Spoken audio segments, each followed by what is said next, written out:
Intimité. Vous attendez là, hein? Ah, vous en attendez là. Vous croyez que je vais vous parler ici sur des vidéos qui vont passer sur Facebook, sur WhatsApp et sur Internet, je vais commencer à vous parler d'intimité? Vous croyez vraiment ça? Hein? Ouais.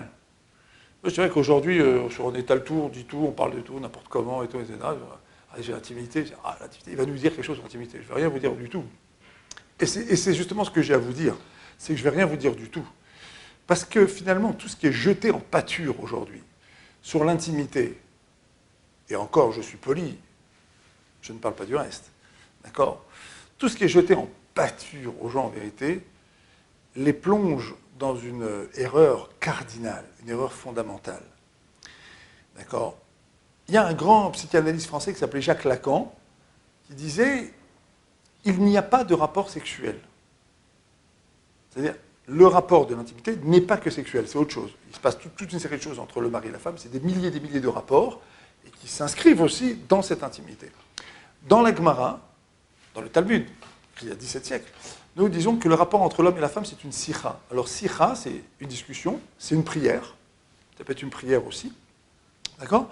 Et puis c'est aussi quelque chose d'intime entre le mari et la femme, une sikha. C'est un mot qui a plusieurs exceptions. Et on voit ici que l'hébreu dit très très bien les choses. En vérité, la relation entre le mari et la femme, elle est très très très singulière, mais elle s'exprime par beaucoup de choses. Alors en vérité, ce que je voudrais vous dire aujourd'hui, c'est ce qu'on ne dit jamais. Et en tout cas, quand on le dit en s'excusant. C'est pas la peine d'imaginer qu'il y a des problèmes dans ce genre de domaine. Il n'y a pas de problème dans ce genre de domaine. Il y a beaucoup de problèmes, je ne sais pas, il y a des problèmes précis qui nécessitent parfois des traitements médicamenteux. Ok, mais dans la plupart des cas, c'est pas là que ça se passe. C'est pas par ici que ça passe. C'est pas par là que ça démarre. Il se passe autre chose. D'accord? L'intimité du couple, c'est quelque chose qui est extrêmement large. D'accord? Elle commence dans le fait que le couple il est dans le bus, dans le train, il est dans la voiture, et il discute, mais devant tout le monde. Il est à la maison en train de recevoir des invités, il a une communication, il est dans sa vie sociale, et il a une relation. D'accord? Simplement, cette relation, elle n'appartient qu'à l'homme et à la femme. D'où finalement cette idée que les gens ne comprennent pas. Et c'est ça qui est profondément dramatique aujourd'hui. Les gens vont au restaurant aujourd'hui, ils fabriquent, ils photographient leur assiette, ils se photographient en train de manger, ils envoient ça à tout le monde. Et on leur dit, mais vous êtes en train de mettre votre intimité chez tout le monde. Des restaurants, en train de manger, à la plage, avec tout le monde. Non, c'est à vous. C'est à vous. Le moment qu'un homme et une femme passent ensemble, ce qu'ils vont passer ensemble comme temps, c'est à eux, ça n'est qu'à eux. Et finalement, le jeter en pâture aux autres, le montrer aux autres, le photographier et le mettre chez les autres, c'est complètement... En fait, s'ouvrir au haïnara, au mauvais œil. Peut-être ça va vous faire réfléchir, au mauvais œil. Parce que finalement, quand on regarde ce qui se pace dans les autres couples, la Gemara nous dit faire très attention. Un homme, il ne doit jamais faire trop de louanges à sa femme devant le mari de quelqu'un d'autre, ou devant la femme de quelqu'un d'autre. Pourquoi? Parce que sinon la femme, elle va dire, bah, tu vois, lui, t'as vu, il lui fait plein de louanges, pourquoi tu m'en fais pas à moi aussi? Faire très attention. En fait, un mari et une femme doivent faire très très attention à préserver leur relation de tout regard.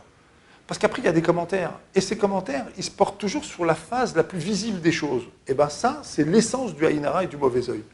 Parce qu'on offre la phase émotionnelle, plastique, celle qui passe dans la lumière de l'appareil, on l'offre en pâture. Donc on offre quoi?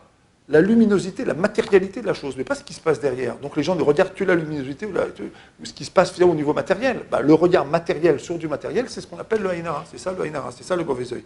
C'est ça ce qui fait qu'un couple peut être victime du mauvais œil, parce qu'il se le crée tout seul. D'accord?